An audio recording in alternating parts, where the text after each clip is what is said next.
Welcome to the 74th Leadership Leaves Lecture on social innovation, scaling up social entrepreneurship by Santosh More, who is a co-founder for a very interesting and very upcoming and a very illustrious social entrepreneurial venture called Mantra for Change. And before I hand over the platform to him, Santosh, let me have the pleasure of introducing him to all of you. Now, he's a very, like I said, very illustrious journey, right? He's a core engineer, having completed his BTech, BE in mechanical from Visvesvaraya Technological University in 2002 and 2016 and 2006, sorry. And then, as usual, I think, as everybody would have expected, he started his journey as a software engineer at Infosys, and that was between August 2006 and 2009 March. And after that, he was also a Finacle pre-sale support for 2 years and 9 months, right? And then also with Teach for India movement, and where he worked as a fellow for Teach India for 2 years and 1 month. After that, he was a consultant for a brief time, just about 5 months at Bharat Petroleum Corporate Limited. And then he was also manager operations at Seeds of Empowerment, where he worked for 2 years and 1 month. And probably that's when I think Teach for India and as well as this one, I think the initial seeds of his social entrepreneurship must have been born, maybe, and more. I'm sure he should be sharing with us. And after that, and he was with Janagraha Center for Citizenship and Democracy, where he worked as manager for 2 years and 7 months. And that's when, and I think after that stint, in May 2014, he co-founded this in a very interesting venture called Mantra for Change in June 2014.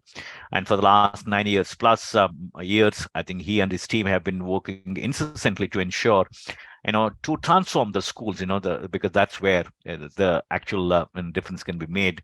And it's a very, very odious task. It's not an easy thing. And I'm sure Santosh is going to share with us how difficult or how challenging or how interesting at the end of the day, that entire journey has been.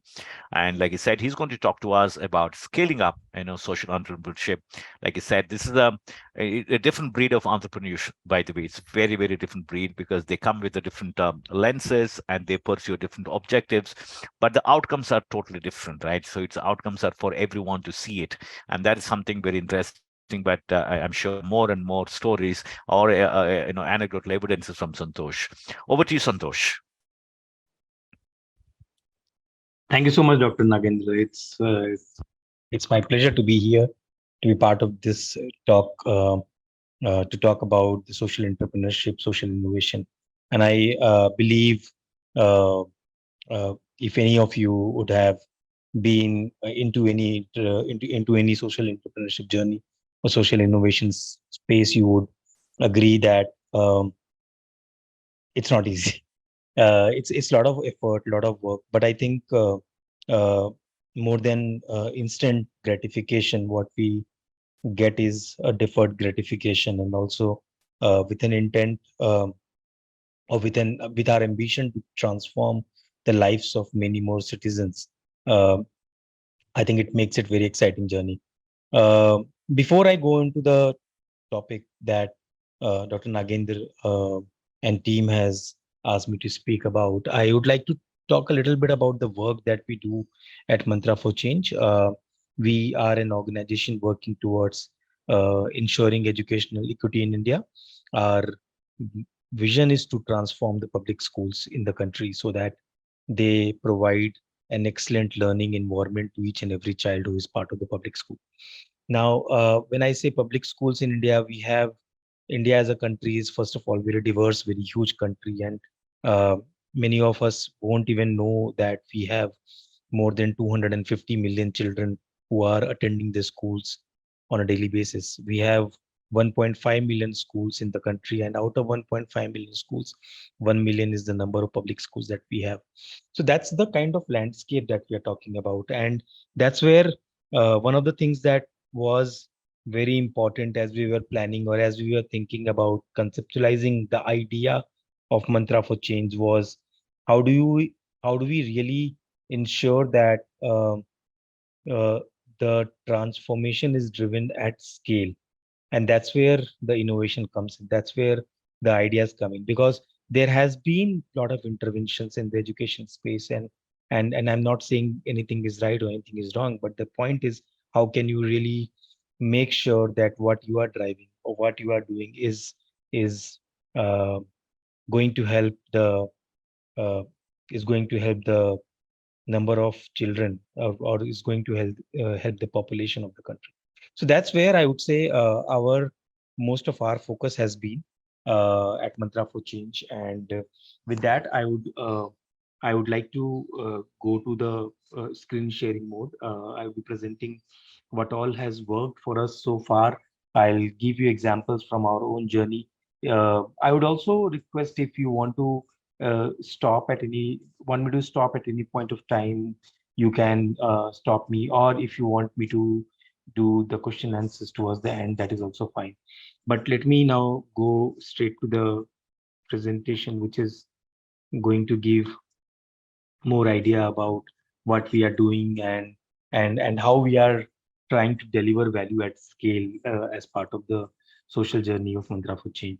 Uh, now, as we before even I go into some solutions that we have tried, or some of the core operational principles, I would say some of the foundational principles I should talk about. And there are three key foundational principles that I would talk about when we are talking when when we are thinking of driving anything at scale. One is co-creation, second collaboration, and third is co-impact.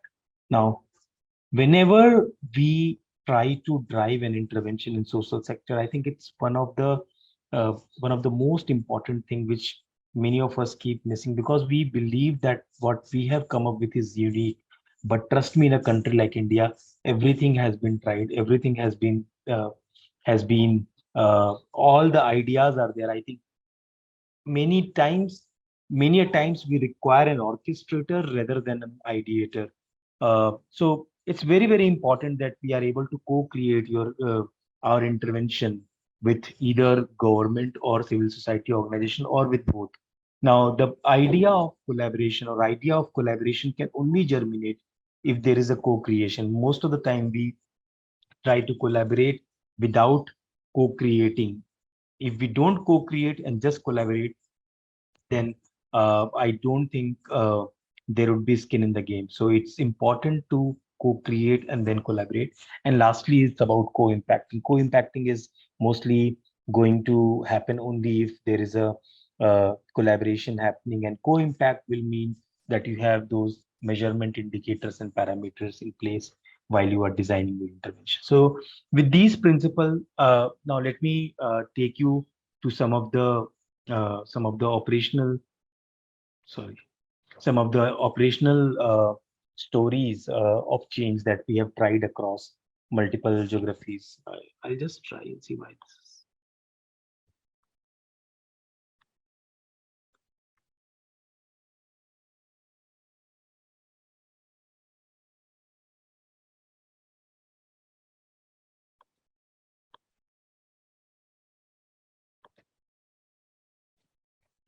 Okay, now first thing, many a times we believe that we would drive a pilot and we'll scale it. But while driving the pilot, we intend, or we, without even thinking or without even intending a lot, we put a lot of resources into the pilot itself, which makes it unscalable. So the point being, drive drive intervention at scale, and if we try to scale what works, that may never work. So that's what we have tried to do at Mantra for Change. We have tried to drive intervention at scale, and uh, not try to scale what works, because what we have seen is scaling what works may not always work. Which means that, suppose you are running a school and then you go to the government of India and say that I'm running this school on a very in a very nice manner, and I would request government to now take the ideologies and take the operating principles and drive it across all the schools of the country. Government has 1 million schools, 1 million public schools. Now, In one school, if somebody is driving with all its resources, I don't think it's going to be a replicable model. So it's very, very important to understand what works and what works at scale. So we are here to design interventions that work at scale, and that's what we have been doing at Mantapa. And for that, again, it's very important to think about those plus one thinking approach. Now, what is that one behavior mindset and operational practice change that is going to happen inside the school with the stakeholder? Now, in the school system, again in India, if you are well versed with the Indian education system, you have the teachers, you have the school leaders. School leaders are basically the headmasters, head teachers, and then you have also got the community involved.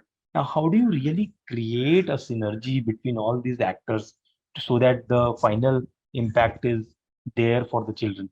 So this is what is very important when we are thinking about this plus one approach, where we are saying that what is that one practice change, one behavior change that this stakeholder will be bringing.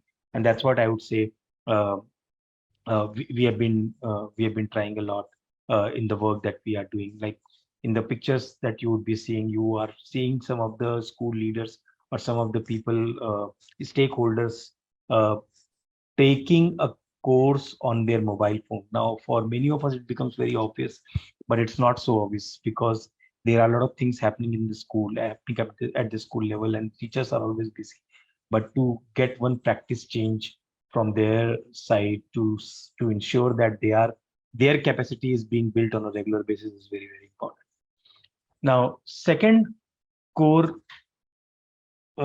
principle I would say is uh, leveraging existing structure which are there in the government.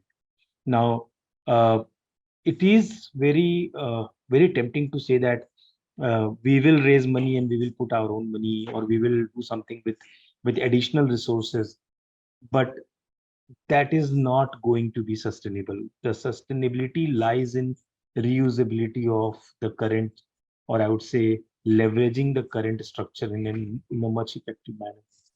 The things that you see over here, and you won't even realize that government in India spends around 6 lakh crore in education. 6 lakh crore. States like Uttar Pradesh and Bihar, especially state like Uttar Pradesh, which has 135,000 schools, there the total education budget is more than 75,000 crore. Now, how do you ensure that this entire money is used effectively? And that's what I would say is one of the core uh, working principles, operating principles of of of mantra for change. And this is something that we would also like to propagate to other organizations, is that there is enough money in the system. If we are able to help system to use that money effectively, that would be fantastic. Now, just one example over here, 21-22, the expenditure of 33 diets are District Institute for Education and Training in Bihar. The expenditure by 33 diets was only 14.6 percentage. Now, in the year 22-23, this expenditure has increased to 75.2 percentage. Now, this entire thing is making a lot of difference. Now, this money is being used on getting more resources. This money is being used to creating a better infrastructure inside the District Institute for Education and Training, and to ensure that there are good, right kind of human resources also present in the diets. Now, this is one very classic example of how do you use government money towards ensuring that the quality is delivered by government machinery itself. Next is uh, again, this is very again this is again very important. How do you uh, really bring communication as part of your program design itself? Many a times our program design consists of things such as what are we going to do on the ground, what are we going to uh, speak to the stakeholders about, what are they supposed to do, how are we planning training, how are we enabling other stakeholders in the system, how are we creating courses, content, so on and so forth. But very seldom we try to think about the communication. It's very, very important that we are communicating in a very effective manner. And Uttar Pradesh, for example, Nipun Uttar Pradesh is a program which is run by the state education department. As part of Nipun Uttar Pradesh, the kind of detailing that has gone into communicating to each and every stakeholder about the Nipun goals, the Nipun Lakshya is just amazing. Just amazing. Each and every person in the education department and beyond the education department who is participating in the formal education process, they know about Nipun Lakshya. Entire Uttar Pradesh is geared up towards achieving Nipun Lakshya by the year 2025. Now, you would also uh, understand, or you would also appreciate the fact that when I say entire state of Uttar Pradesh, I'm talking about 135,000 schools. I'm also talking about more than 2 crore children studying in the public schools of Uttar Pradesh. So, how do you really make sure that the entire machinery is geared up to deliver this result is something which can be achieved through effective communication. As part of communication itself, another thing that is very important, I think, is our reward and recognition. Something that is I don't think uh, we talk about it very often, but the importance of reward and recognition in the system play is so important because it brings a different level of energy in the entire system itself. I'll go to the next part, next slide, which is more about the design. How do you design an intervention at scale? Uh, Now, this is something very important. How do we really make things modular? Design for modularity and design for contextualization. Now, these things are again very important to understand. Uh, what are we? How are we imagining our program going to multiple geographies? First, let me talk about contextualization. Again, considering the diversity in the country, an intervention which is working in, say, Bangalore, Karnataka, may not be totally, totally replicable in like 100% replicable if you take that same intervention for, say, in Bihar or Uttar Pradesh. So, how do you contextualize your intervention? Is your intervention really contextualizable, if I may use that word? How are you really designing it so that others can also take your intervention and potentially try in their geography? So it was very important at Mantra for Change to imagine intervention in three layers. One was context independent layer. So all our design that we did at Mantra for Change, we first designed thinking about what is a context independent solution looks like. Let me give you an example. Leadership in education. We first designed our intervention for leadership. What does a leader look like? What are the traits of the leader? What does a leader do inside any system? It could be a corporate system. It could be a government system. It does not matter. But the idea was to understand the traits and the persona of the leader. Now, as we did that, then we started thinking about context aware. Context aware is a leader in a classroom, a leader in a school, right? So in this context, how do we design solution so that any leader who is there inside a school system is able to take the context independent solution and take it and implement it inside the class, inside the school system. And the third layer is context intensive. Now, context intensive is leadership development program for schools in Bihar. Now there I am adding this layer of Bihar, which will make it context intensive. Now any organization, whether the organization is in Bihar, whether the organization is Assam, they should be able to make it context intensive, depending on the context where they are currently working. Even in Karnataka, if I have to take a solution from Bihar, take a solution from Bangalore to North Karnataka, it's not possible. North Karnataka is a completely different geography than Bangalore. So how are we designing the solution based on the context of the based on the context of the geography, is something that we realize that we need to do. If we can't design a product, we can't design a Kelvinator, or we can't design a Hero Honda motorcycle here. We'll have to we'll have to understand that diversity in India has to be celebrated, and this can be celebrated if we are designing solution in the context of the problem, and that's what we started doing a lot. And that can only happen if you have designed it in a modular manner. We can't design a solution which is very uh, gigantic, which is uh, the solution has to be designed in a minimalistic manner. Minimalistic solutions can only scale. The very good example of this is Aadhaar. Aadhaar only gives you one thing, who you are. GPS gives you only one thing, where you are. Now, these are minimalistic solutions. Now, you can keep creating different layers on top of it. You can say that I will be using that GPS to create a food delivery app. I will be using that GPS to build uh, Google Map. I can use that GPS to use any porter services in Bangalore. So those things can happen, but the solution has to be minimalistic for the solution to scale. And this is another thing that we learned over a period of time, which is what we are doing at Matra Puja. Last, which I think I already spoke about a little bit, but this is something that was very important for us as we were designing uh, our programs. Uh, how are we ensuring that at each and every layer or each and every intervention, the stakeholders are getting celebrated?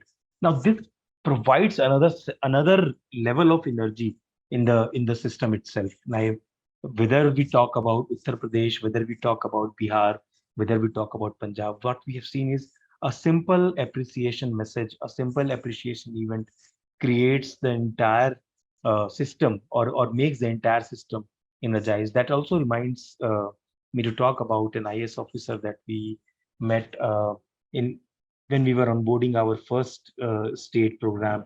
One of the IS officers that we met, the IS officer spoke about an interesting thing. He told that uh, it's important to invite a civil society organization in the state which can infuse energy into my system. And this was such an important statement. He told that I have more than 1 lakh people on the payroll. I don't have dearth of people in the system. But what I really want, or what I really wish to achieve, is that if I can get people who can infuse energy into the system, and that helped us change the entire way in which we used to design. We ensured that there is design. We are designing for celebration. We don't celebrate more often. And in fact, if you see many of the government system, even the private system, we don't celebrate often, and we underestimate the power of celebration. It immensely helps in infusing energy in the system. And that's what I would say all our programs are now designed in a way that we have included the elements of aspiration and celebration in all our program designs. While we do all this, we also understand the importance of data. Now, many a times our systems are based on data data extraction mechanism. We want somebody to submit a data. We want somebody to do that data, this data. Like there are in in a education system in India, you will find that a teacher is being observed by at least six to eight different kinds of people inside the classroom. There would be a cluster resource person, there would be a block resource person, there would be a district education officer. A teacher is being observed by so many people, but then how are you really making sure that you are making sense of the data and making decisions based on the data? And that I would say is very important. In fact, data emittance is such an important concept that it's every time you are Every time data comes to you without even asking for data to come to you. Reward recognition is one way of this, but then again, it has to be part of the program. And then this all the data should come together to help you sense what is happening on the ground, make sense of it, doing analytics, make sense of it, and at the end of the day, you should be able to make decisions based on what you have sensed and make sense.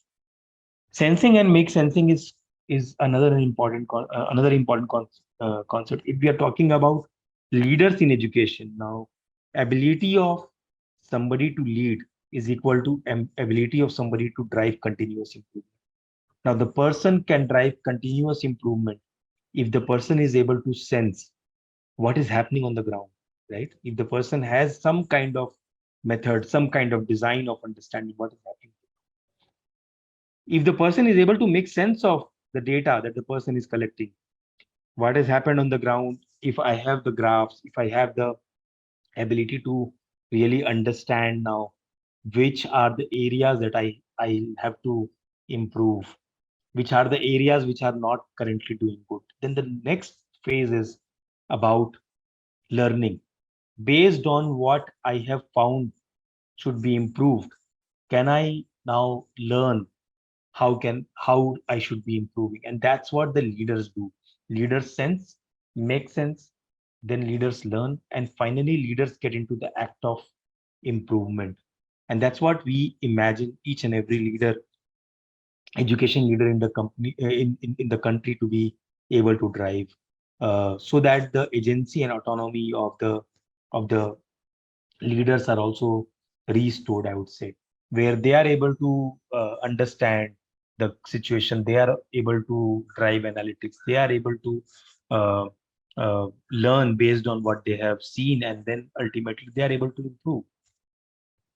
So that's what we imagine as part of this entire improvement exercise. Now, with the with the current uh, landscape in mind, now considering India as, or we, while knowing that India has a million school leaders in the public schools, imagine each and every school leader being able to drive improvement at his or her own level inside the school. India would be a totally different country altogether.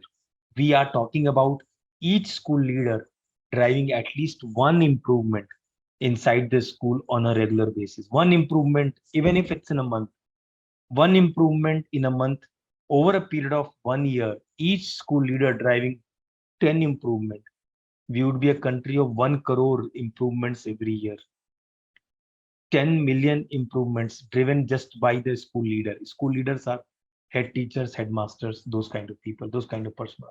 So just imagine a country of 10 million improvements every year. And this is what our current uh, way of thinking is. We are imagining a country which is where the leaders have autonomy, where the leaders are able to sense, make sense, learn, and improve, and where the leaders have their agency, so that the country becomes a country of 10 million improvements every year. So that's where I would like to take pause and maybe invite questions. I'll stop sharing the screen. Thank you, Santosh. I think it's very interesting. I think your 9 years of the illustrious journey is captured in just about, I think, 6 to 7 slides. But I'm sure each slide speaks volumes about. Now, before we get to rest of the questions, I think the basic thing I have is I know how, where does your organization come in the form of the public school system, in the sense that they're all definitely funded with the government, right? And therefore they have a set syllabus, they have the everything, because ultimately their boss is the government. Now, why would somebody like a government school like to opt you in terms of making a difference to either at a curriculum level or at a delivery level or at an assessment, measuring the outcomes level, whatever level I'm sure you when you design, right? So how would you actually pitch in, and then why would they co-opt you? That's a fantastic question, Dr. Chaudhary. So we place ourselves at the state level itself. So what happens is, once we meet a state education department and we meet either principal secretary education or the education minister Mm-hmm. of a particular state, and just for the viewers, education is a concurrent subject in India. It has state and central government also has say in education. Hmm. So, but the operational muscle, I would say, lies with the state government. So if we have to work in a particular state, we will go to a state education department, meet the principal secretary education, or the chief, or the uh, uh, mostly the principal secretary education or education secretary. So these are the people whom we meet, and once we meet these people, decide on we first do an assessment, we first do a landscaping to understand what are the things which are currently happening in the state, where the state is currently doing good, where the state currently needs an improvement, and then based on that we create a project plan. We create a project plan in terms of what should happen with respect to the leadership development in the state, what should happen with respect to the teacher training in the state, what should happen with respect to the uh, the say other policy changes inside the state. Uh, Once that happens, there is an alignment. Then we create goals, and over a Hmm. period of 3 to 5 years, we work very closely with the state machinery to make sure that the goals are getting delivered. Now, this entire exercise, I would say, this for ensuring that we are able to do justice to it, we create a team of 8 to 10 members which Hmm. sits in the state education department and work with the state education machinery. So we largely work on three things. One is the policy. We work with the state to create the policy that can impact the education in a very good manner inside the state. Second is the budget, to ensure that the policy is backed by the budget that it requires to getting implemented on the ground. And the third is leadership. Hmm. Anything requires a great operational muscle. Any policy requires a great operational muscle. So we create this end-to-end leadership capacity building program, which ensure that whatever has been decided, whatever has been finalized as part of this uh, uh, state state goals is getting translated from state to school without having any leakage. Very good. Yeah. And I mean, I'm sure working with government bodies. I think that itself is a huge I think skill that's required, in terms of having the patience and going through the entire machinery in terms of bureaucracy and all that. Maybe even if some governments are very forward looking, but still, you'll still have to be putting up with, some of their established protocols in terms of, the bureaucracy or whatever. But like you rightly quoted, one of the IAS officers where maybe if you get to find those kind of IAS officers across the different states and different territories where you're going to be working, then it's a different ball game altogether. But nevertheless, I think it's a phenomenal thing. But if I have to put it together right now, I think it has been since 9 years that you and your been team have been working on this one. How many in terms of impact, Santosh? Let's look at it like right we said, leadership, that's one level, and maybe also at definitely at the last minute is in terms of the number of kids or number of children that you have impacted. So how would you put some numbers there in terms of the leaders that you have, educational leaders that you impacted, and the children themselves, the kids? Sure. So to start with, I would say in terms of our program, we are currently working with the following states. Uh, uh, we have an MOU with the government of UP, government of Bihar, government of Punjab, and Andhra Pradesh. Now, these are the four states where we have state presence, where we are working with the state education department. The total number of schools that we are currently impacting is 250,000, or Quite good. Mm. to be very precise, it's 272,000. Some numbers are there. So Mm. 272,000 schools in the country, impacting around 50 million children. 50 million is around it's around 5 crore children. So that's Mm-hmm. the total number that we are looking at right now. And over the next 3 years, Mantra's current aim, or Mantra's aim, is to ensure that we strengthen our program in these geographies itself and ensure that every child who's attending a public school in these states receive an excellent education. So 50 million children, 200 and 250,000 schools is what we are currently uh, operating at across these states. We are also in talks with some of the other states. and once those things gets converted, probably the numbers will change. But one good thing, in fact, something that you told, I can't uh, I would say can't emphasize more on the fact that uh, a good bureaucrat Mm, makes a lot of difference when you are driving a program at scale, when you are driving a program like what Mantra is currently doing. Minister and bureaucrat, I would say both. Uh, and I have multiple examples of that without taking name. One of the bureaucrats that we are working with right now, he's just a live wire. He's a live. He thinks education. He just mm, mm, mm. believes that he has this much of time to transform the education in the state, and potentially uh, with the with the with the amount of effort and the amount of uh, I would say the way the HR is mobilized, the way the policy, the budget, and everything is mobilized in that particular state, it won't be an exaggeration if I say that the state will bounce off on all the education parameters in the country in next couple of years. So bureaucrats or minister makes a lot of difference. And if you are lucky, if you get that kind of environment, I think nobody will be able to stop you.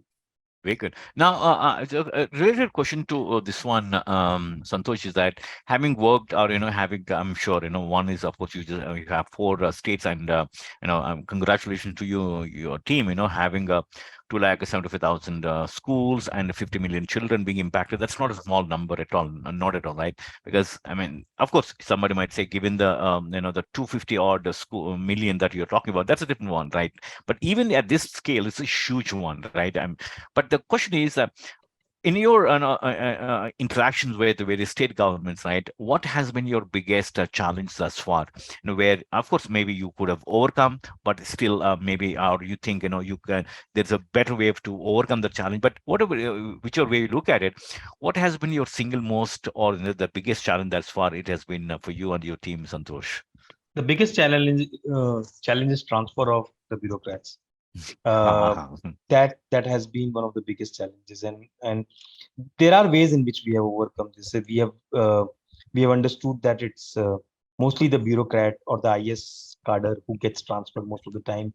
The people below that, the joint director and the directors Mm, who are not the IS officer, they will remain there for a longer period of time.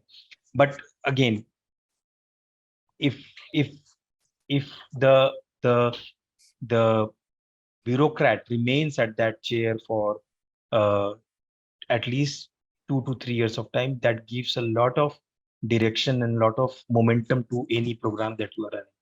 But right. if the transfer is below that uh, limit of 2 years to 3 years, then it is a little challenging for not only for the civil society organization but also for the government actors.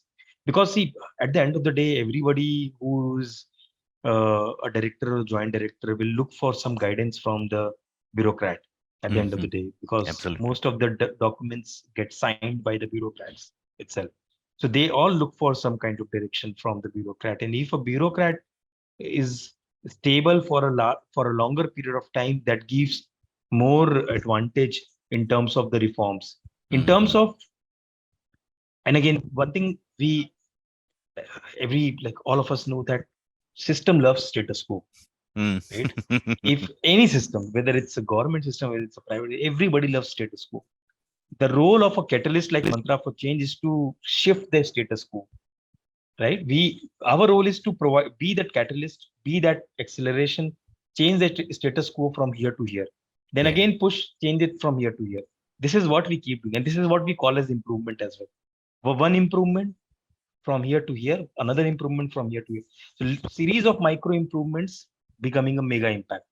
Now, if a bureaucrat is there for a longer period of time, uh, the I would say the possibility of driving more improvements become more, and hence this is a challenge if the bureaucrat is getting transferred. Single Yeah. biggest challenge that we are seeing right now.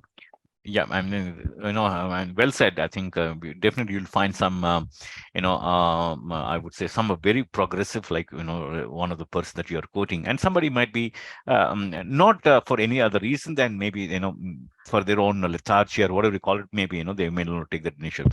Now, let's shift the entire thing to your organization. Your organization means the kind of setup that you and your team have it. Now, correct me if I'm wrong, Santosh. I get to see some sort of dichotomy there in a typical social entrepreneurship venture. Typically, not just yours, but generally that's what the research has shown, and that's the real, largely seems to be the reality. In the sense, the people who have started, right, they come with a different lens altogether. They have a beautiful, lofty, noble ideals, and they pursue that, right. Therefore, they're chasing a different, social objective itself, if I may call that word, right. Now, the rest of the organization that you set up, definitely you need arms and all the bells and wizards to function as a company, right, or institution or an organization. Now, rest of the organization is going to be salaried based organization, not what is a social objective driven, right. But the top people like that you and your team must be so definitely socially objective driven kind of thing. But the rest of the company is definitely the salaried employee. They look for them it is just a matter of work, and then therefore they deliver the goods. But then, how do you see do you see that kind of dichotomy between you and your team, top team leadership team, right, and then rest of the company, where or organization, for example, let's say you might be stationed one place, but then you might be working with, like you rightly said, 10 people must be there in each other state working with each other state governments, right. So therefore, do you see that kind of some sort of dichotomy between the way, the kind of vision that you have, and the kind of execution that happens at the ground level, and most importantly, the kind of objective with which they deliver the goods? Culture in an organization becomes an important thing. And again, Hmm. it's such a beautiful way of asking this question, I would say, Dr. Nagindra. Uh, what we have seen is uh, what kind of culture you are creating in an organization. Like in Hmm. our organization, for example, at Mantra for Change, uh, I don't even know that whether people consider me like a boss. Hmm. We haven't created that culture. The people who have been hired, and I would say not all 100%, but say 80% of them for sure are driven by the purpose. Hmm. Because see, if you are a purpose-driven organization, whether it's a private company or a non-private company, oh sorry, whether it's a sorry, for-profit company or a non-profit company, but the purpose, if the purpose is at the center of the thing, then the purpose should flow to each and every employee, and then only you would be able to fulfill the purpose of the organization. We have tried in most cases not to instruct but to inspire our people, and for inspiring our people we have devised a lot of forums and spaces within the organization Hmm. itself. Hmm. Hmm. Because see, at the end of the day, the game that we are playing requires motivated and highly talented human resources. If you are having somebody who is not talented, not motivated, working with the state education secretary, Hmm. right, what will that person do? Right. Absolutely. The person, first of all, the person is talented. If you leave that person tomorrow, that person will go to some other place and start working there, right? Now if the talented person needs to be with you, that person needs to be motivated. You really need to ensure that you are not, like as I earlier mentioned, you are not instructing but you are inspiring your people. So I would say that's where one of the reasons that we have been able to work at multiple location is because of the leadership team that we have been able to build. Very good. Absolutely. The team that we have in our current setup consists of leaders who are capable of driving things on their own at all Hmm. the places. I can't do, like I'm Hmm. the co-founder, Khushbu is another co-founder. Both of Hmm. us, we can't travel to all the places all the time, right? We have to make sure that the organization finances are taken care of, operation is taken care of, strategy is taken care of. Hmm. If so, it's very, very important that you spend good amount of time in hiring the right kind of talent, Hmm. and then you keep inspiring your right kind of talent to deliver the best in the business. So that's what we have tried to do at Mantra for Change. Mr. Murthy told something very interesting once. He told that the the best part of a leader is to get the extraordinary work done from ordinary people. And Very good. I really feel that it's Hmm. the role of the leadership to drive that. Absolutely, absolutely. Now, I think one of the posts that I happen to see from you, Santosh, where you hosted some people from I'm Bangalore. Can you let us know what is the story behind it? I'm sure a lot of things must be happening. Connect with our participants as well. No, no, sure, sure, sure. So the post was mostly about so we when we started Mantra for Change, uh, that time I am Bangalore started its uh, uh, social entrepreneurship incubation program as part of NSR Cell. Mm-hmm. And as part of the first cohort, Mantra was also incubated under IIM Bangalore in 2017-18. Uh, one of the things that, and that time we were working with 20 schools in Bangalore. Okay. Yes, and the school was a system for us. Mm-hmm. The Economic unit.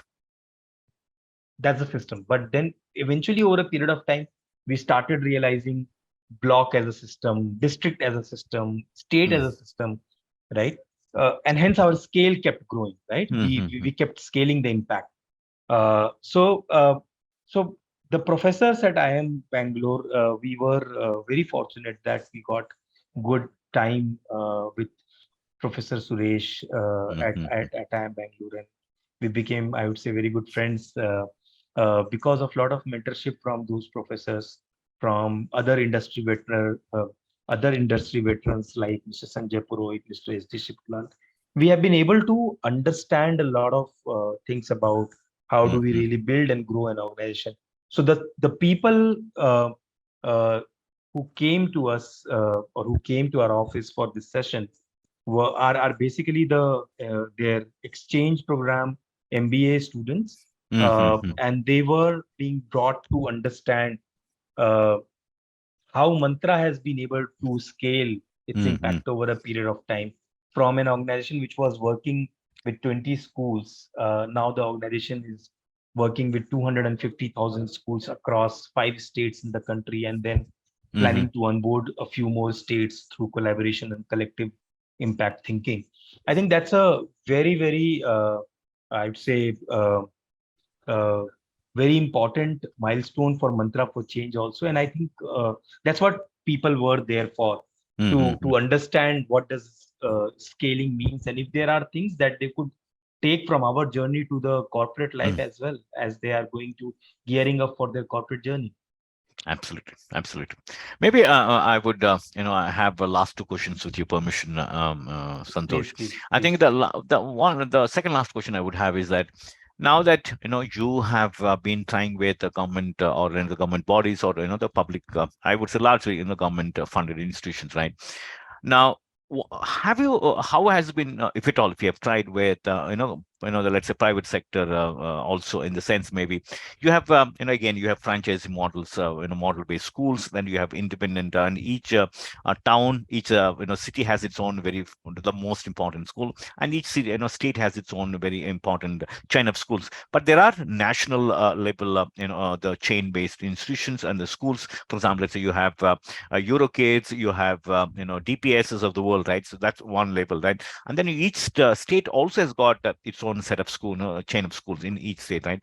So private schools I'm talking. So how has it been, your experience with private schools? Is it that they have some resistance, or is it that they have a different point of view? What has been your experience, having dealt with them? So in the beginning, when we started Mantra Fortune, we started working with the low budget private schools. Low budget private schools are the schools where the fees is around it varies from 2,000 rupees per month to 25,000 rupees per month. So we Okay, started with those kinds, engaging with those kinds of schools in the okay, beginning okay. also. Mm-hmm. And Mm-hmm. there were so the first 20 schools that I was talking about are all the low budget private schools that Okay. we were working with.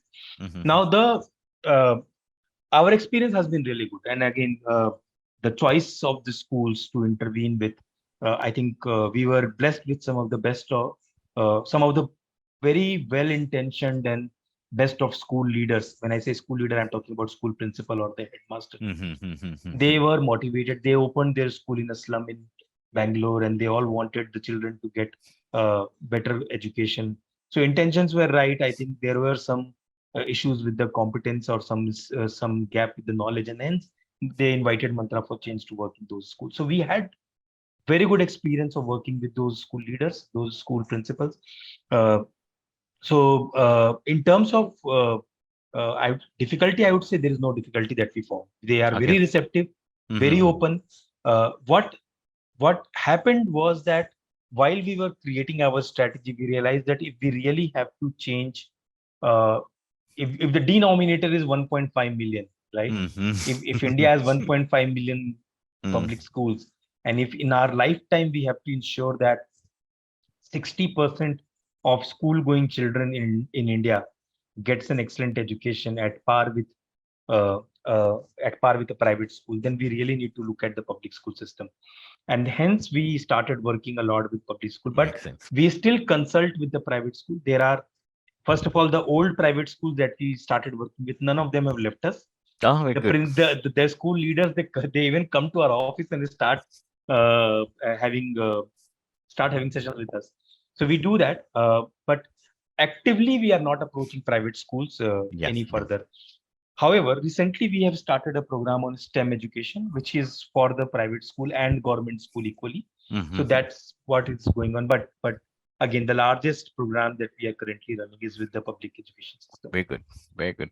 The last question for today evening session, Santosh, is that now that you have been in this business and you have gone through your own, the share of, success on maybe the ups and downs and all that kind of thing, but I'm sure by this time you must have honed some sort of, I would say, quote unquote, proprietary model of scaling it up, right? And so, from that perspective, are there any plans on the anvil to replicate this one in different parts of the world? For example, let's say in Africa, again, you'll have the similar kind of thing, right?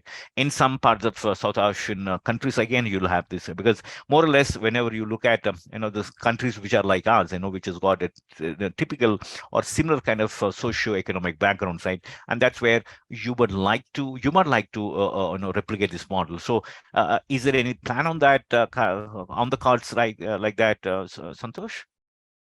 No plans yet. Again, because of the reason that the numbers from India gives a sleepless night, Oh yeah, and yeah, yeah. we really believe that the children in India have immense potential, and their skills needs to be honed. But something that I wanted to, since you brought this point, this is a very important point. Does Mantra want to scale or Mantra wants to grow? So if Mm, it's a growth model, then we would say, okay, let's grow in across multiple geographies with our own team members. But if it's an impact model, we would say that let's find out those organizations that we can collaborate or we can work together, co-create certain interventions. And that's what I would say Mantra has taken the approach. But in okay, fact, now as we talk, and since you follow me on my LinkedIn, please see Sikshagrah. okay. Sikshagrah is a recent movement that we have started, similar to what Mahatma Gandhi started on Satyagraha. So we are calling Sikshagrah. Every district in India should be able to create their own improvement journey. There is a good convergence that could be created with Samaj Sarkar and Bazaar, with the Hmm. civil society organization, with the market players, and with the government coming together and driving education intervention at scale.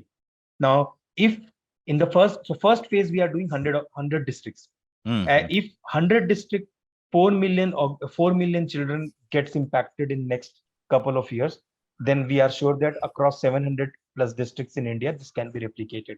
Now, if this happens here, we are sure that it can be taken to Africa, it can be taken to any other country. So Mantra need not be in Africa, but Hmm. can Mantra partner with an African organization and say, this is something that we have tried in India, it has worked. Would you want to work along with us, work closely with us? We are more than happy to uh, bring or learn from you, and you can learn from us. So we are open to all those models, but Mantra expanding is something that we would we would we haven't yet thought, or we don't think it's going to happen very soon. Very good. Absolutely. I think, I mean, not that we should, but I think, definitely what we get to hear is you're on the very, very focused and very clear path of action, Santosh. But from all of us and from all of our participants, thank you so much. And also congratulations to you and your wonderful team, your co-founder and rest of the team. But it's a phenomenal journey. I think we don't get to hear this kind of stories. That's good thing. I mean, I won't say unfortunate thing, but maybe that because it's a different one altogether, right? But nevertheless, I think it'll be absolute pleasure to host you and get to hear your story. And hopefully we should circle back after maybe a few months to see Fantastic. what the next milestone that you've achieved and you and your team have crossed that. But it's an absolute pleasure to have you on this platform, Santosh, and it's a great honor and for us to listen to your wonderful story. Very subtle, but very, very substantial work that you and your team have been doing. Thank you so much from all of us once again, Santosh. Thank you so much, Dr. Nagendra. It Thank you was so pleasure much. talking to you. Thanks.